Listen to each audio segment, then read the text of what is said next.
85제곱미터 뭐 언제적 그거예요. 그런 세금 정책이나 이런 것들이 시대에 뒤떨어져 있는, 그러니까 쉽게 말해서 윈도우 업데이트를 한 30년째 안 한 거예요.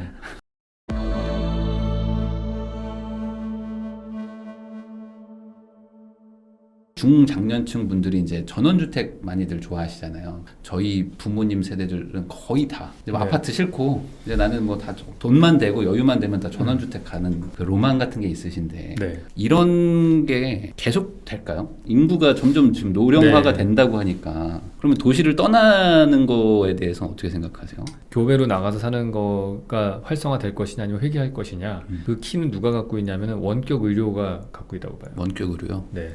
우리가 만약에 지금처럼 원격 의료를 이렇게 억압하지 않고 만약에 풀어주고 네. 텔레콤으로 원격 의료 시설도 받고, 예를 들어서 뭐 내가 한 달에 한 번씩 거울압 체크를 받으러 가야 되는데 네. 그걸 원격으로 받고 약은 뭐 택배로 보내주고, 이런 시스템이 잘 돼 있으면은 지방으로 가려는 사람들이 더 늘어나겠죠. 네. 근데 아직까지도 결국엔 나이 드신 분들이 다시 도시로 오는 이유는 두 가지예요. 하나는 병원이 가까이에 있어야 네. 되는 거고, 또 하나는 이분들이 나이가 들수록 운전을 못 하거든요. 네. 그러면은 거기 가가지고 장 보러 다닐 때 힘든 네. 거예요. 네. 외곽에서 배달 음식도 안 네. 오고 생활 자체가 안 된다고 자체가 안 하더라고요. 돼요. 그래서 그나마 거기 가서 살 수 있는 것도 건강한 사람들이나 가능한 거거든요.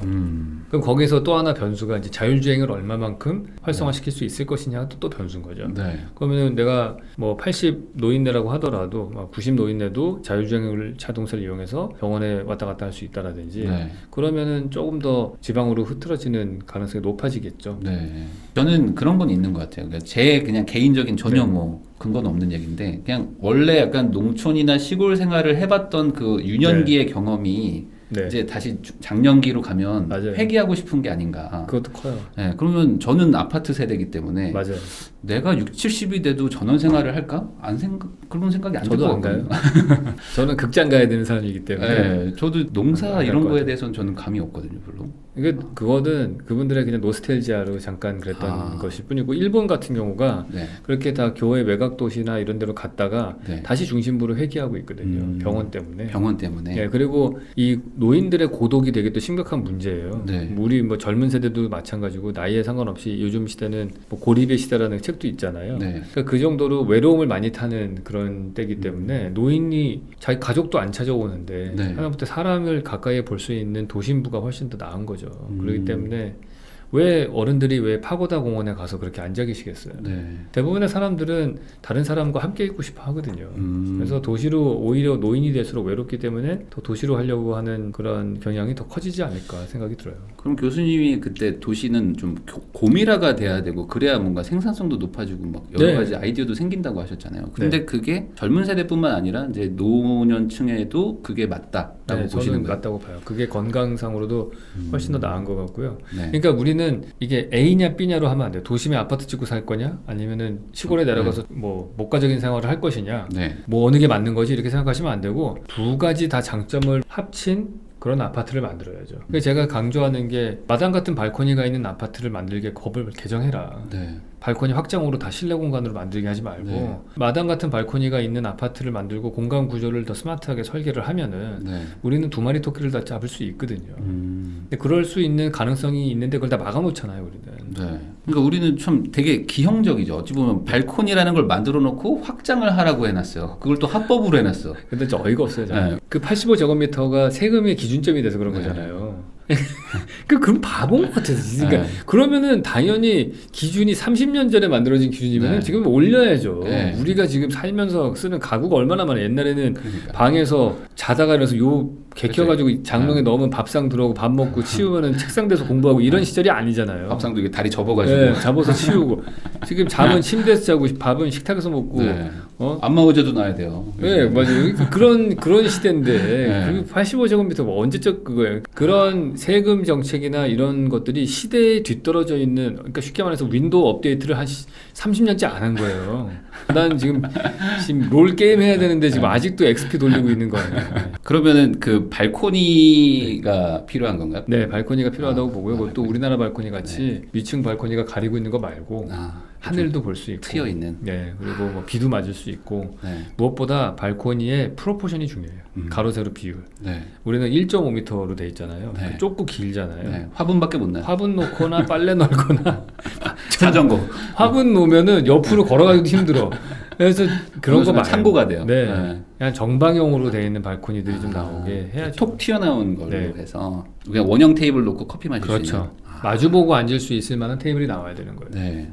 그러면 또 반대하는 사람들이 그런 얘기 하죠. 그거 만들면은 아래층의 방에 햇빛 안 든다. 그런 단점은 있어요. 네. 근데 저 같으면은 다 쓸모없는 발코니에서 확장해 있는 것보다는 어느 방 하나가 밑층 발코니 때문에 햇빛이 안 들어오더라도 내 발코니를 옆에다가 이렇게 쉬프팅 해가지고 만들면 되잖아요. 네. 그럼 거기 나가서 햇빛 충분히 쬐고 그리고 어디는 되게 밝고 하늘도 볼 수 있고 어느 방은 네. 햇빛 잘 들고 어느 방은 좀 안 들고 이렇게 만들 수 있잖아요. 네, 지그재그로. 네, 근데 지금 우리는 그거 하나 싫다고 모든 방이 다 똑같이 안 좋은 방을 만든 거잖아요. 그러면은 말씀하신 걸 제가 들어보면은 그 생각보다 사람들이 좀 뭔가 좀 나가서 산다라는 개념이 쉽지 네. 않을 수도 있겠네요. 뭔가 좀 더 몰려서 살려고 하는 걸까 앞으로는 계속 더? 역사적으로 보면 그래요. 아 그래요? 네, 왜냐하면 도시의 규모가 계속해서 커져왔거든요. 네. 지난 한 5,000년 정도의 도시의 역사를 보면은 계속 우상향이에요. 중간에 잠깐 뭐 전쟁 기근 전염병 네. 그래서 이렇게 내려갔다가 뉴욕도 이번에 전염병 돌았을 때 잠깐 뭐 나갔다가 지금 엄청나게 다시 몰려들고 있거든요. 그래서 한 시대를 보면은요, 그 시대를 이끌어갔던 국가가 있거든요. 네. 그럼 국가를 보면은 대표적인 세계적인 도시가 하나씩 있어요. 아 근데 그 도시를 보면은요, 그 당대의 가장 인구 밀도가 높은 도시예요. 봤어요. 그래야지만이 사회 계층 간 이동 사다리가 돼요. 그러면은 지금 3기 신도시 같은 곳들은 어찌 네. 보면은 교수님이 말씀하셨던 어떤 컴팩트 시티 뭔가 이렇게 네. 밀집보다는 약간 흙 뿌리는 느낌인 거잖아요. 그러면 그런 것들은 뭐 큰 틀에서는 뭐 좋은 방향이라고 보기는 좀 어려운 건가요? 이게? 완전히 반대죠. 눈에 말하지만 네. 제발 더 이상 그 LH 땅 장사하는 거 도와주는 신도시는 그만 만들어라. 근데 이거 네. 좀 사전 분양 기다리는 분들 많은데. 그러니까 진짜 네. 뭐 어차피 시작된 거니까 해야겠죠. 네. 근데 하는데 네. 앞으로는 우리가 한번 보세요. 신도시 만든 게 90년대 일산 분당 신도시가 네. 1기 신도시잖아요. 네. 그때의 상황을 보시면은 사실 최초의 신도시는 강남이라고 할 수 있어요. 근데 일산 분당 만들고 지금은 어떠냐면은 강북이 건물이 한 40년도 더 된 건물들이잖아요. 네. 그리고 그때 지어진 건물들은 우리가 잘 살던 시절에 지어진 건물이 아니란 말이에요. 아니죠. 그러니까 그거를 부수고 새롭게 여기를 리뉴할 생각을 해야지 왜 이걸 또 다른 신도시를 만들고 여기는 계속 슬럼화되게 하느냐. 슬럼화도 안 돼. 계속 가격만 더 오르잖아요. 네. 그러니까 왜냐하면 여기 일자리가 있기 때문에 정말 한 40년 된 그런 안 좋은 빌라를 엄청나게 비싼 가격에 우리가 사는 건데 그러면 이제 많은 건축가들 중에 그렇게 얘기하시는 분들이 있죠. 그거 뭐가 문제냐. 뉴욕에 뭐 첼시나 뭐 이런 데 네. 가면은 옛날 건물에 다 살지 않냐. 네, 맞아요. 뭐 그런 말씀 하시는 분들이 있는데 엄밀하게 봐서 1970년대, 60년대, 특히 50년, 60년대에 지어진 강북의 일지로의 건물들 이런 거는 대한민국이 전 세계에서 6.25 전쟁 이후에 제일 못 살던 시절에 지은 건물이에요. 그렇죠. 뭐 세계에서 한 190등 할 때. 네. 세계에서 190 할 때 그 건물과 네. 뭐 파리, 런던, 막 뉴욕 이런 막 전 세계 부를 끌어당겼던 잘 나가던 그런 시절에 지은 건물하고 같이 비교하면 안 되죠. 아, 저도 그 생각이거든요. 네. 그러니까 이게 과연 지켜야 할 가치인가라는 거에 대해서 잘 네. 모르겠어요. 네, 너무 그냥 그때 네. 그냥 정말 먹고 살기 힘들 때 지은 건데. 네. 저는 선별적으로 지켜야 된다고 봐요. 선별적으로. 골목길 같은 건 중요하죠. 나는 네. 오히려 그 이상한 건물보다도 그 골목길의 모양이 더 중요하다고 생각을 해요. 뭐 그런 걸 지킨다든지 실제로 보스턴 같은 경우에는 구도심이 그렇게 돼 있거든요. 네. 그 골목길을 지켜라. 건물을 지키는 것보다 뭐 이런 게 있단 말이에요. 네. 그런 거를 적용을 하든지 뭘 자꾸 자기 옛날에 먹던 냉면집 좋다고 그 노스텔지아에 빠져가지고 부수면 안 된다고 하면은 그거는 사실은 본인의 노스텔지아 때문에 후손들 20대 30대 젊은 청년들의 앞길을 막는 거거든요. 네. 청년들은 1시간 반 지하철을 탄다고. 근데 이게 얼마나 대단한 네. 문화인지 우리가 한번 생각해 봐야 돼요.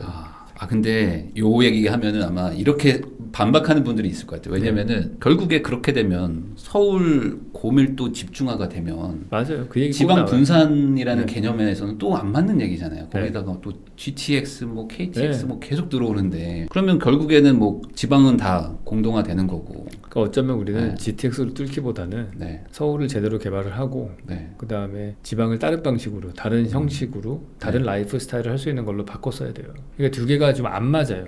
네. 교통을 발달시켜가지고 모든 것들이 중앙으로 모이게 하면서 네. 그러면서 그 기차 타고 지방으로 가라? 그거는 인간의 본성과 좀 반하는 일인 것 같아요.